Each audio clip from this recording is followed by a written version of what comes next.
Sir Vijay அவர்களோட தளபதி விஜய் அவர்களோட படம் வந்து இப்போ இல்லீகலாக ரிலீஸ் ஆகிருக்கு சார். அதை பற்றி நீங்கள் என்ன சார் நினைக்கிறீங்க? சார், ஒருத்தரை பாராட்ட மனசு வராட்டியும் அவங்கள டிஸ்கரேஜ் பண்ணுறது, அவங்க செஞ்ச வேலையை கேவலப்படுத்துறது அது பண்ணாதீங்க. ஏன்னா இப்போ அவரோட படம் ரிலீஸ் ஆகுதுன்னா அதை பார்த்து வந்த ஃபேன்ஸ் தான் இவ்வளோ பேரும், ஓட்டு போடுறதுக்கு ரெடியாக இருக்கிற இவ்வளோ பேரும் அவரோட ஒவ்வொரு படம் ரிலீஸ் ஆகும் போதும் அக்யூமுலேட் ஆன ஒவ்வொரு செட் ஆஃப் பீப்புள்ஸ் தான் வந்து இப்போ ஓட்டு போடுறதுக்கு தயாராக இருக்காங்க. இப்போ இல்லீகலாக ரிலீஸ் ஆச்சு பார்த்தீங்களா, அது நல்ல விஷயம் தான். ஏன்னா அப்படி அவரை பார்க்கணும் அப்படின்னு ஆர்வமாக இருக்கிற மக்கள் அவரை இப்போ பார்த்துட்டாங்க. ஸோ அந்த ஒரு எக்ஸைட்மெண்ட்டில் ஓட்டு போடுவாங்க. ஸோ இது ஒரு நல்ல விஷயம் தான் அவருக்கு. இன்னும் செட் ஆஃப் பீப்புள் இருக்காங்க, அவரோட ஃபேன்ஸ் இல்லாத பீப்புள்ஸ்.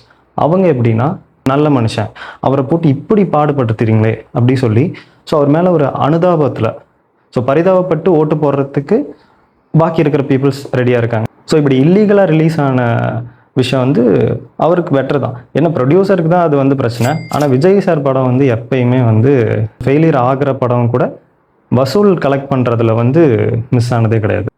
படம் எப்படி சார் இருக்கு? சார், சான்ஸே இல்லை, செம்மையாக இருக்குது. அதுவும் கிளைமேக்ஸு